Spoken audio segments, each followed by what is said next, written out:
ಪಿತನ ಸುತನ ಮತ್ತು ಪವಿತ್ರಾತ್ಮರ ನಾಮದಲ್ಲಿ ಆಮೆನ್. ಯೇಸು ವಲ್ಲಭ, ಯೇಸು ರಕ್ಷಕ, ಆತನ ಕೃಪೆಯೂ ಎಂದು ಇರುವುದು. ಜಲಪ್ರವಾಹದ ಶಬ್ದದಾಗೆ ಸ್ತುತಿ ಮಾಡುವ ಯೇಸುವಿನ ನಾಮ. Hallelujah hallelujah. ಮಹತ್ವವು, ಜ್ಞಾನವು, ಸ್ತೋತ್ರವು, ಗೌರವ, ಶಕ್ತಿಯು, ಒಲವು ನನ್ನೇಸುವಿಗೆ. ಆಮೆನ್. ಪ್ರಭು ಕ್ರಿಸ್ತರಲ್ಲಿ ಆತ್ಮೀಯ ಸಹೋದರ ಸಹೋದರಿಯರೇ, ಈ ದಿನದ ಮುಂಜಾನೆಯ ಜೀವ ಸ್ವರ ಕೀರ್ತನೆಗಳು 33. ಇದರ ಟೈಟಲ್ ನೋಡುವುದಾದರೆ ಸೃಷ್ಟಿಕರ್ತನ ಸ್ತುತಿ. ಸರ್ವ ಜನಾಂಗಗಳೇ ಸರ್ವೇಶ್ವರನನ್ನು ಮಹಿಮೆ ಪಡಿಸಿರಿ, ದೇವರಿಗೆ ಕೃತಜ್ಞತಾ ಸ್ತುತಿಯನ್ನ ಸಲ್ಲಿಸಿರಿ. ಭೂಮಿ ಆಕಾಶವನ್ನ ಸೃಷ್ಟಿ ಮಾಡಿದ ಸೃಷ್ಟಿಕರ್ತನು, ಸರ್ವಶಕ್ತನಾದ ದೇವರು, ಸೇನಾಧೀಶ್ವರ ಪ್ರಭು, ಸೈನ್ಯಗಳ ಕರ್ತರು, ಪರಾಕ್ರಮಶಾಲಿಯಾದ ದೇವ.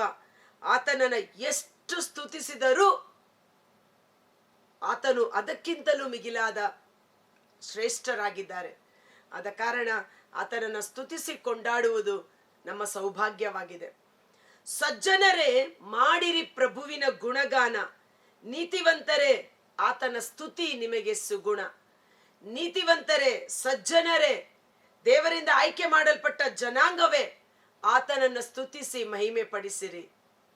ಆತನು ಮಾಡಿದ ಮಹತ್ ಕಾರ್ಯಗಳಿಗಾಗಿ ಆತನ ನಾಮವನ್ನು ಕೊಂಡಾಡಿರಿ. ಪ್ರಭುವನ್ನು ಕೊಂಡಾಡಿ ಕಿನ್ನರಿಯನ್ನು ನುಡಿಸುತ್ತಾ, ಕೀರ್ತಿಸಿ ದಶತಂತಿ ವೀಣೆಯನ್ನು ಬಾರಿಸುತ್ತಾ. ದಾವೀದ ರಾಜ ದೇವರನ್ನು ಸ್ತುತಿಸುವಾಗ ಸಕಲ ವಿಧವಾದ ವಾದ್ಯ ಮೇಳ ತಾಳದೊಂದಿಗೆ ದೇವರನ್ನ ಸ್ತುತಿಸುತ್ತಿದ್ದ. ಆದ್ರೆ ಇವತ್ತು ನಾವು ಬರೀ ಕೀಬೋರ್ಡ್ ಮಾತ್ರ ಇಟ್ಕೋತೀವಿ, ಕೀಬೋರ್ಡ್ಗೆ ಸೀಮಿತ ಅಂತ ಮಾಡ್ಕೋಬಿಟ್ಟಿದ್ದೀವಿ. ಆದ್ರೆ ಬರೀ ಕೀಬೋರ್ಡ್ ಮಾತ್ರವಲ್ಲ, ದಶತಂತಿ ವೀಣೆ, ಆ ವೀಣೆ, ನಾನಾ ವಿಧವಾದ ಕೊಳಲು, ಸ್ವರಮಂಡಲಗಳು, ಆ ಮ್ಯೂಸಿಕ್ಗೆ ಸಂಬಂಧಪಟ್ಟ ಸಕಲ ವಿಧವಾದ ಇನ್ಸ್ಟ್ರೂಮೆಂಟ್ ಅನ್ನು ಉಪಯೋಗಿಸಿ ದೇವರನ್ನ ಮಹಿಮೆ ಪಡಿಸಿ ಕೊಂಡಾಡಿರಿ. ಅದಕ್ಕೂ ಆತ ಮಿಗಿಲಾದವರು, ಶ್ರೇಷ್ಠರಾದವರು. ನೂತನ ಕೀರ್ತನೆಯನ್ನು ಆತನಿಗೆ ಹಾಡಿರಿ, ಇಂಪಾಗಿ ಬಾರಿಸಿ ಸೊಂಪಾಗಿ ಭಜಿಸಿರಿ. ಹೊಸ ಹೊಸ ಕೀರ್ತನೆಗಳಿಂದ, ಹೊಸ ಹೊಸ ಹಾಡುಗಳಿಂದ ಆತನನ್ನು ಮಹಿಮೆ ಪಡಿಸಿರಿ. ಎಫೆಸ 5:19 ನಾವು ನೋಡುತ್ತೇವೆ, ಮದ್ಯಪಾನ ಮಾಡಿ ಮತ್ತರಾಗಬೇಡಿ. ಮದ್ಯಪಾನ ಮಾಡಿದವರು ಮಾನಸಿಕ ಸ್ಥಿಮಿತವನ್ನು ಕಳೆದುಕೊಂಡು ಮತ್ತಿನಲ್ಲಿ ಇರುತ್ತಾರೆ. ಹಾಗೆ ನಾವು ಚಿಂತೆ ಪೇಚಾಟಗಳಲ್ಲಿ ಮತ್ತರಾಗಿರಬಾರದು. ಕಷ್ಟ, ಚಿಂತೆ ಪೇಚಾಟ, ಯೋಚನೆ ವ್ಯರ್ಥ. ಯೋಚನೆ ಮಾಡಿ ಚಿಂತೆ ಮಾಡಿ ನಿಮ್ಮ ಜೀವನದ ಅವಧಿಯನ್ನು ಕೊಂಚ ಕಾಲ ದೀರ್ಘ ಮಾಡಲು ಸಾಧ್ಯವೇ? ಯೋಚನೆ ಮಾಡಿ ಒಂದು ತಲೆಗೂದಲನ್ನ ಬೆಳ್ಳಗಿರೋದನ್ನ ಕಪ್ಪಗಿರೋದನ್ನ ಬೆಳ್ಳಗೆ ಮಾಡಲು ಸಾಧ್ಯವೇ? ಮತ್ತ್ಯಾಕೆ ಚಿಂತೆ ಮಾಡ್ತೀರಾ? ನಮ್ಮ ಪರವಾಗಿ ಚಿಂತಿಸುವ ರಕ್ಷಕ ನಮಗಿದ್ದಾರೆ. ಆತನು ನಮ್ಮ ಪರವಾಗಿ ಚಿಂತಿಸುತ್ತಾನೆ. ಈಗ ಮಕ್ಕಳ ಪರವಾಗಿ ಯಾರು ಚಿಂತಿಸ್ತಾರೆ? ತಂದೆ ತಾಯಿಗಳು. ಬೆಳಿಗ್ಗೆ ಬ್ರೇಕ್ಫಾಸ್ಟ್ ಏನ್ ಮಾಡ್ಬೇಕು, ಮಧ್ಯಾಹ್ನ ಊಟ ಏನ್ ಮಾಡ್ಬೇಕು, ಫೀಸ್ ಕಟ್ಟೋದಿಕ್ಕೆ ಏನ್ ಮಾಡ್ಬೇಕು, ಹಬ್ಬ ಬರ್ತಾ ಇದೆ ಯಾವ ವಸ್ತ್ರ ತೆಗಿಬೇಕು. ಆ ಮಗು ಆರಾಮಾಗಿ ಸ್ಕೂಲ್ಗೆ ಹೋಗುತ್ತೆ, ಬರುತ್ತೆ. ಸ್ಕೂಲಿಂದ ಬಂದಾಗ ಬ್ಯಾಗ್ ಒಂದ್ ಕಡೆ, ಯೂನಿಫಾರ್ಮ್ ಒಂದ್ ಕಡೆ ಬಿಸಾಡಿ ಅದು ಆಟ ಆಡೋಕ್ಕೆ ಓಡುತ್ತೆ. ಆದ್ರೆ ತಂದೆ ತಾಯಿ ನಾಳೆ ಬೆಳಿಗ್ಗೆಗೆ ಯೂನಿಫಾರ್ಮ್ ರೆಡಿ ಮಾಡಿರ್ತಾರೆ, ಟಿಫನ್ ರೆಡಿ ಮಾಡಿರ್ತಾರೆ. ಕೆಟ್ಟ ತಂದೆ ತಾಯಿಗಳಾದ ನಾವೇ ನಮ್ಮ ಮಕ್ಕಳ ಕುರಿತು ಇಷ್ಟೊಂದು ಚಿಂತಿಸುವಾಗ, ಇಷ್ಟೊಂದು ಲಕ್ಷಿಸುವಾಗ, ಅವರಿಗೆ ಗಮನ ಕೊಡುವಾಗ, ಸ್ವರ್ಗದಲ್ಲಿರುವ ನಮ್ಮ ತಂದೆ ಅದಕ್ಕಿಂತಲೂ ಹೆಚ್ಚಾಗಿ ನಮಗೆ ಒಳಿತಾದವುಗಳನ್ನು ಮಾಡುವವರಾಗಿದ್ದಾರೆ. ನನ್ನ ಬಗ್ಗೆ ಚಿಂತಿಸುವ ನನ್ನ ಯೇಸು, ನನ್ನ ರಕ್ಷಕ ನನಗಿದ್ದಾರೆ. ಆಮೆನ್. ಧೈರ್ಯದಿಂದಿರೋಣ. ಬದಲಿಗೆ ಚಿಂತೆ ಮಾಡದೆ, ಎಫೆಸ 5:19-20 ಬದಲಿಗೆ ಚಿಂತೆ ಮಾಡದೆ ಪ್ರಭುವಿಗೆ ಕೃತಜ್ಞತಾ ಸ್ತುತಿ ಸ್ತೋತ್ರವನ್ನ ಸಲ್ಲಿಸಿ, ಭಕ್ತಿ ಗೀತೆಗಳಿಂದಲೂ ಕೀರ್ತನೆಗಳಿಂದಲೂ ನಿಮ್ಮ ಹೃದಯದ ಭಾವವನ್ನ ದೇವರಿಗೆ ಸಮರ್ಪಿಸಿ ಆತನನ್ನ ಮಹಿಮೆ ಪಡಿಸಿರಿ. ನೋಡಿ ಎಷ್ಟು ಚೆನ್ನಾಗಿದೆ. ಈ ಮನಸ್ಸು ಏನಾದ್ರೂ ಆಲೋಚನೆ ಮಾಡ್ತಾನೆ ಇರುತ್ತೆ. ಅದಕ್ಕೆ ಈ ಮನಸ್ಸಿಗೆ ನಾವೇನ್ ಮಾಡ್ಬೇಕು? ದೇವರ ವಾಕ್ಯವನ್ನ ಮೆಡಿಟೇಟ್ ಮಾಡೋ ರೀತಿಯಲ್ಲಿ, ದೇವರ ಸ್ತುತಿ ಮಾಡುವ ರೀತಿಯಲ್ಲಿ, ಹಾಡನ್ನ ಹಾಡುವ ಮೆಲುಕು ಹಾಕುವ ರೀತಿಯಲ್ಲಿ ಅದಕ್ಕೆ ಫೀಡ್ ಮಾಡಬೇಕು. ಫೀಡ್ ಮಾಡೋದನ್ನು ತಿನ್ಸೋದು. ನಾವು ಮಕ್ಕಳಿಗೆ ಫೀಡ್ ಮಾಡೋ ರೀತಿಯಲ್ಲಿ ನಮ್ಮ ಮನಸ್ಸಿಗೆ ಅವುಗಳನ್ನ ಫೀಡ್ ಮಾಡಬೇಕಾಗಿದೆ. ಓಕೆ. ಸತ್ಯವಾದುದು ಆತನ ಪವಿತ್ರ ವಾಕ್ಯ, ಸ್ತುತ್ಯವಾದುದು ಆತನ ಪುನೀತ ಕಾರ್ಯ. ದೇವರ ಕಾರ್ಯಗಳೆಲ್ಲವೂ ಸ್ತುತಿಗೆ ಪಾತ್ರವಾದುದು. ಆತನು ಸೃಷ್ಟಿ ಮಾಡಿದೆಲ್ಲವೂ ಒಳ್ಳೆಯದು. ಆತನ ವಾಕ್ಯ ಪವಿತ್ರ ವಾಕ್ಯ, ನಿತ್ಯಕ್ಕೂ ಸತ್ಯವಾದುದಾಗಿದೆ. ಸತ್ಯಸಂಧನು, ನ್ಯಾಯ ಪ್ರಿಯನು ಆತನು, ಅಚಲ ಪ್ರೀತಿಯಿಂದ ಜಗವನ್ನ ತುಂಬಿಹನು. ದೇವರು ಈ ಲೋಕವನ್ನ ಎಷ್ಟಾಗಿ ಪ್ರೀತಿಸಿದರೆಂದರೆ, ದೇವರು ಈ ಲೋಕವನ್ನ ಪ್ರೀತಿ ಮಾಡಿದರು. ಶಾಶ್ವತವಾದ ಪ್ರೀತಿ. ಆ ಶಾಶ್ವತವಾದ ಪ್ರೀತಿಯಿಂದ ನಿನ್ನನ್ನು ನನ್ನ ಕಡೆಗೆ ಸೆಳೆದುಕೊಂಡಿದ್ದೇನೆ. ದೇವರ ಪ್ರೀತಿ ಲೋಕದ ಮೇಲಿದ್ದ ಕಾರಣ ತನ್ನ ಏಕೈಕ ಪುತ್ರನನ್ನೇ ಅವರು ವರದಾನವಾಗಿ ಕೊಟ್ಟದ್ದು ಲೋಕದ ಮೇಲಿನ ಪ್ರೀತಿಗಾಗಿ. ತನ್ನ ಮಗನಿಗಿಂತ ಹೆಚ್ಚಾಗಿ ಲೋಕವನ್ನು, ಅಂದರೆ ನಮ್ಮನ್ನು ದೇವರು ಪ್ರೀತಿ ಮಾಡಿದ್ದಾರೆ. ದೇವರ ಪ್ರೀತಿ, ಬೆಳಿಗ್ಗೆ ಎದ್ದ ಕೂಡಲೇ ಸೂರ್ಯ ಉದಯಿಸಿ ನಮಗೆ ಬಿಸಿಲು ಕೊಡ್ತಾನೆ, ಬೆಳಕು ಕೊಡ್ತಾನೆ, ಅದು ದೇವರ ಪ್ರೀತಿ. ಬೆಳಿಗ್ಗೆ ಎದ್ದ ಕೂಡಲೇ ಎಷ್ಟೋ ಸಾರಿ ಚೆನ್ನಾಗಿ ಉಸಿರಾಡ್ತಾ ಇದ್ದೇವೆ, ದೇವರ ಪ್ರೀತಿ. ಶರೀರದಲ್ಲಿ ಒಳ್ಳೆ ಆರೋಗ್ಯವಿದೆ, ದೇವರ ಪ್ರೀತಿ. ನಾವು ಬದುಕಿ ಉಳಿದಿರುವುದಾದರೂ ಆತನ ಪ್ರೀತಿ. ಆತನ ಪ್ರೀತಿ ಕರುಣೆ ಇಡೀ ಜಗತ್ತನ್ನ ಆವರಿಸಿದೆ. ಸೃಷ್ಟಿಯಾಯಿತು ಗಗನಮಂಡಲ ಆತನ ನುಡಿಯೊಂದಕ್ಕೆ. ಆತನು ನುಡಿದ ಮಾತ್ರಕ್ಕೆ ಆಕಾಶ ಮಂಡಲ ಸೃಷ್ಟಿಯಾಯಿತು.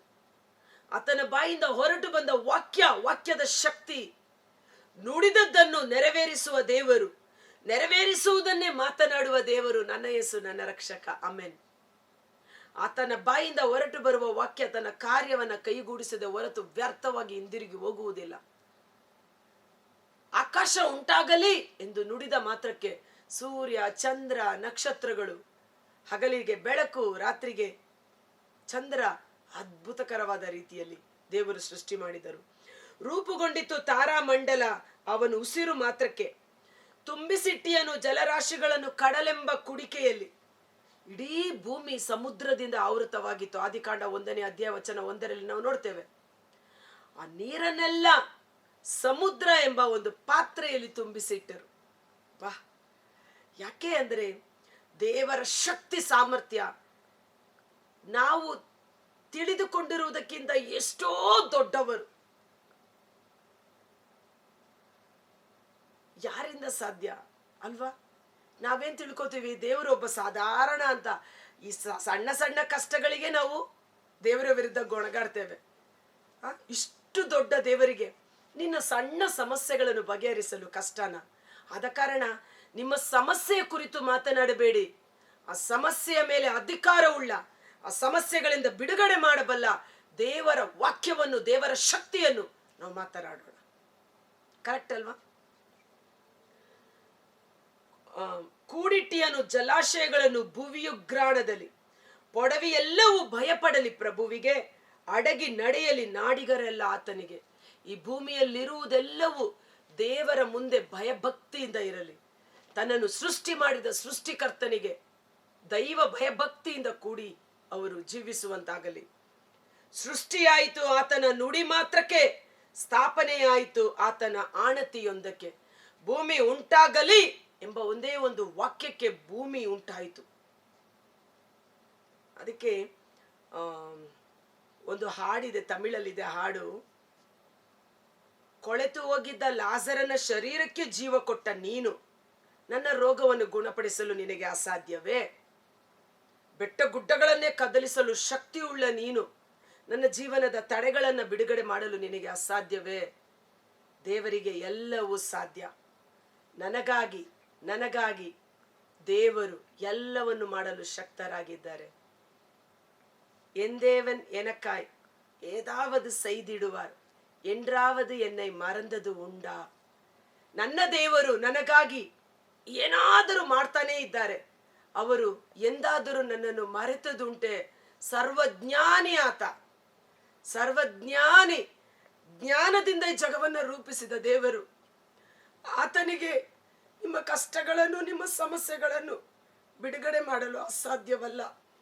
ಈ ಕೀರ್ತನೆಗಳು ದೈವ ಶಕ್ತಿ, ದೇವರ ಮಹಿಮೆ, ದೇವರ ಪರಾಕ್ರಮ, ದೇವರ ಕರುಣೆ, ದೇವರ ಪ್ರೀತಿ ಎಂಥದ್ದೆಂಬುದನ್ನು ನಮಗೆ ಅಧಿಕವಾಗಿ ವ್ಯಕ್ತಪಡಿಸುವಂಥದ್ದಾಗಿದೆ. ಒಳ್ಳೆದಾಯ್ತು ನಾವು ಕೀರ್ತನೆಗಳನ್ನು ಪ್ರಾರಂಭ ಮಾಡಿದ್ದು. ವ್ಯರ್ಥವಾಗಿಪನು ಪ್ರಭು ರಾಷ್ಟ್ರಗಳ ಯೋಜನೆಗಳನ್ನು, ನಿರರ್ಥಕವಾಗಿಪನು ಜನರ ದುಷ್ಟ ಸಂಕಲ್ಪಗಳನ್ನು. ಪ್ರಭುವಿನ ಯೋಜನೆ ಶಾಶ್ವತ, ಅವನ ಸಂಕಲ್ಪ ಅನವರತ. ಸೊ ಭಯಪಡಬೇಡಿ. ಮನುಷ್ಯ ಎಷ್ಟು ಕುತಂತ್ರಗಳನ್ನು ಮಾಡಿದರು, ಮನುಷ್ಯ ಎಷ್ಟು ದುರಾಲೋಚನೆಗಳನ್ನು ಮಾಡಿದರು, ರಾಷ್ಟ್ರಗಳು ನಮಗೆ ವಿರುದ್ಧವಾಗಿ ನಿಂತರು, ರಾಷ್ಟ್ರಗಳ ಆಲೋಚನೆಗಳನ್ನು ವ್ಯರ್ಥ ಮಾಡುವ ದೇವರಾಗಿದ್ದಾರೆ. ಆತನ ಅನುಮತಿ ಇಲ್ಲದೆ ಏನೂ ಭೂಲೋಕದಲ್ಲಿ ನಡೆಯುವುದಿಲ್ಲ. ಈ ಯೆಶಾಯ 14:27 ನನಗೆ ಬಹಳ ಇಷ್ಟವಾಯಿತು. ವ್ಯರ್ಥಗೊಳಿಸುವವರು ಯಾರು ಸೇನಾಧೀಶ್ವರ ಸರ್ವೇಶ್ವರ ಸ್ವಾಮಿಯ ಯೋಜನೆಯನ್ನು, ದೇವರ ಚಿತ್ತ, ದೇವರ ಪ್ಲಾನ್ ಅನ್ನ ಯಾರಿಂದ ನಿಷ್ಕ್ರಿಯ ಮಾಡಲು ಸಾಧ್ಯ? ಹಿಂತೆಗೆವರಾರು ಅವರೆತ್ತಿದ ಕೈಯನ್ನು. ಇಗೋ, ನನ್ನ ಯೋಜನೆಯನ್ನು ಮಾಡಲು ನಾನು ಕೈಯನ್ನು ಮುಂದಕ್ಕೆ ಚಾಚಿದ್ದೇನೆ. ನನ್ನ ದೇವರ ಯೋಜನೆ ನಡೆಯಬಾರದು, ದೇವರ ಚಿತ್ತ ನಡೆಯಬಾರದೆಂದು ಆ ಕೈಯನ್ನ ಹಿಂದಕ್ಕೆ ಎತ್ತಲು ಯಾರು ತಾನೇ ಸಾಧ್ಯ? ಅದ್ಭುತಕರವಾದ ವಚನ. ಧೈರ್ಯದಿಂದಿರಿ. ದೇವರ ಚಿತ್ತವೇ, ದೇವರ ಯೋಜನೆಯೇ ನಮ್ಮ ಜೀವಿತದಲ್ಲಿ ನಡೆಯುತ್ತದೆ. ಶತ್ರುಗಳ, ರಾಷ್ಟ್ರಗಳ ಯೋಜನೆಗಳನ್ನು ದೇವರು ನಿರರ್ಥಕ ಮಾಡುತ್ತಾರೆ. ಅದೇ ಯೆಶಾಯ 14:24, ಸೇನಾಧೀಶ್ವರ ಸರ್ವೇಶ್ವರ ಸ್ವಾಮಿಯ ಪ್ರತಿಜ್ಞೆ ಇದು. ನೆರವೇರಿಯೇ ತೀರುವುದು ನಾ ಸಂಕಲ್ಪಿಸಿದ್ದು, ಈಡೇರಿಯೇ ತೀರುವುದು ನಾ ಯೋಚಿಸಿದ್ದು. ದೇವರ ಚಿತ್ತವೇ, ದೇವರ ಯೋಜನೆ ನೆರವೇರುತ್ತದೆ. ಕರ್ತನಾದ ಯೇಸುವೇ, ಮುಂಜಾನೆ ವೇಳೆ ಜೀವಸ್ವರವನ್ನು ಆಲಿಸುತ್ತಿರುವ ಪ್ರತಿಯೊಬ್ಬ ಸಹೋದರ ಸಹೋದರಿಯರು, ಅವರ ಕುಟುಂಬಗಳನ್ನು ನಿಮ್ಮ ಕರಗಳಿಗೆ ಸಮರ್ಪಿಸುತ್ತೇನೆ. ಮಂದ ಮತಿಗಳಾಗಬೇಡಿ, ಚಿಂತೆ ಪೇಚಾಟಗಳಿಂದ ಕುಗ್ಗಿ ಹೋಗಬೇಡಿ. ಬದಲಿಗೆ ಕಣ್ಣೆತ್ತಿ ಆಕಾಶದ ಕಡೆ ನೋಡಿ. ಸೇನಾಧೀಶ್ವರ ಕರ್ತರು ಎಂಥ ಅದ್ಭುತಗಳನ್ನ ಮಾಡಲು ಶಕ್ತನಾದ ದೇವರು. ಆತನ ನುಡಿಯೊಂದಕ್ಕೆ ಭೂಮಿಯ ಕಾಶವನ್ನು ಸಮಸ್ತವನ್ನ ಸೃಷ್ಟಿ ಮಾಡಿದ ಸೃಷ್ಟಿಕರ್ತನು ನರಮಾನವರಿಗೆ ಯೆರೆಮೀಯ 32:27 ನನ್ನಿಂದ ಮಾಡಲಾಗದ ಕಾರ್ಯ ಯಾವುದಾದರೂ ಉಂಟೋ ಎಂದು ದೇವರು ಕೇಳುವ ಪ್ರಶ್ನೆ. ಇಂದು ನಾವು ದೇವರಿಗೆ ಹೇಳೋಣ, ಸರ್ವೇಶ್ವರನಾದ ಸೃಷ್ಟಿಕರ್ತ ದೇವರೇ, ನಿಮ್ಮಿಂದ ಎಲ್ಲವೂ ಸಾಧ್ಯ, ನಿಮ್ಮಿಂದ ಎಲ್ಲವೂ ಸಾಧ್ಯ ಎಂದು ನಾವು ನಂಬುತ್ತೇವೆ. ದೇವರಿಗೆ ಅಸಾಧ್ಯವಾದುದು ಯಾವುದೂ ಇಲ್ಲ. ಮನುಷ್ಯನಿಗೆ ಇದು ಅಸಾಧ್ಯ, ವೈದ್ಯಕೀಯ ರಂಗಕ್ಕೆ ಇದು ಅಸಾಧ್ಯ, ಆದರೆ ದೇವರಿಗೆ ಎಲ್ಲವೂ ಸಾಧ್ಯ. ದೇವರಲ್ಲಿ ವಿಶ್ವಾಸವಿಟ್ಟಿರುವ ನನಗೂ ಎಲ್ಲವೂ ಸಾಧ್ಯ ಎಂದು ವಿಶ್ವಾಸದಿಂದ ಪ್ರಭುವಿಗೆ ಹೇಳೋಣ. ರಾಷ್ಟ್ರಗಳ ಯೋಜನೆಯನ್ನು, ಶತ್ರುಗಳ ಯೋಜನೆಯನ್ನು ನಿರರ್ಥಕ ಮಾಡಿ ದೇವರ ಚಿತ್ತವನ್ನು ನಮ್ಮಲ್ಲಿ ನೆರವೇರಿಸುವವರು. ಆದ ಕಾರಣ ಈ ಮುಂಜಾನೆ ವೇಳೆ ನಮ್ಮ ಕರಗಳನ್ನ ಸ್ವರ್ಗದೆಡೆಗೆ ಎತ್ತೋಣ. ಯೇಸುವೇ, ದೇವರ ಚಿತ್ತ, ದೈವ ಯೋಜನೆ ನಮ್ಮ ಜೀವಿತದಲ್ಲಿ, ನಮ್ಮ ಮಕ್ಕಳ ಜೀವನದಲ್ಲಿ, ನಮ್ಮ ಕುಟುಂಬದಲ್ಲಿ ಕಾರ್ಯ ಮಾಡಲಿ. ನನ್ನ ಚಿತ್ತವಲ್ಲ, ನಿಮ್ಮ ಚಿತ್ತವೇ ನೆರವೇರಲಿ. ನಿಮ್ಮ ಯೋಜನೆಯಂತೆ ನಾವು ನಡೆಯಲು ಪರಿಶುದ್ಧಾತ್ಮರೇ ನಮ್ಮಲ್ಲಿ ಆಳ್ವಿಕೆ ಮಾಡಿ, ದೇವರ ಚಿತ್ತಕ್ಕನುಗುಣವಾಗಿ ನಮ್ಮನ್ನ ರೂಪಿಸಿ, ಹೊಸ ಸೃಷ್ಟಿಯನ್ನಾಗಿ ಮಾಡಿ ನಮ್ಮನ್ನ ಮುನ್ನಡೆಸಿರಿ.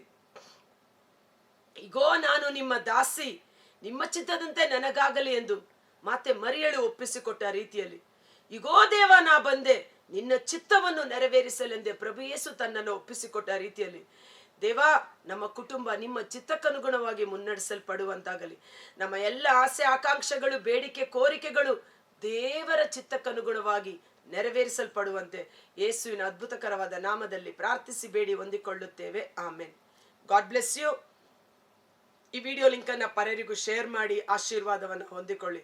ರಾಷ್ಟ್ರಗಳ ಯೋಜನೆಯನ್ನು, ಮನುಷ್ಯರ ಸಂಕಲ್ಪಗಳನ್ನು ವ್ಯರ್ಥವಾಗಿಸುವ ಸರ್ವಶಕ್ತನಾದ ದೇವರು, ನನ್ನ ಯೇಸು, ನನ್ನ ರಕ್ಷಕ ನಮ್ಮೊಂದಿಗಿದ್ದಾರೆ.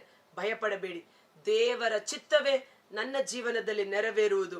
ಶತ್ರುಗಳ ಪ್ಲಾನ್ ಫೇಲಿಯರ್, ದೇವರ ಪ್ಲಾನ್ ನಮ್ಮಲ್ಲಿ ಸಕ್ಸಸ್ ಆಗುತ್ತದೆ. Thank you. ಧೈರ್ಯವಾಗಿರಿ.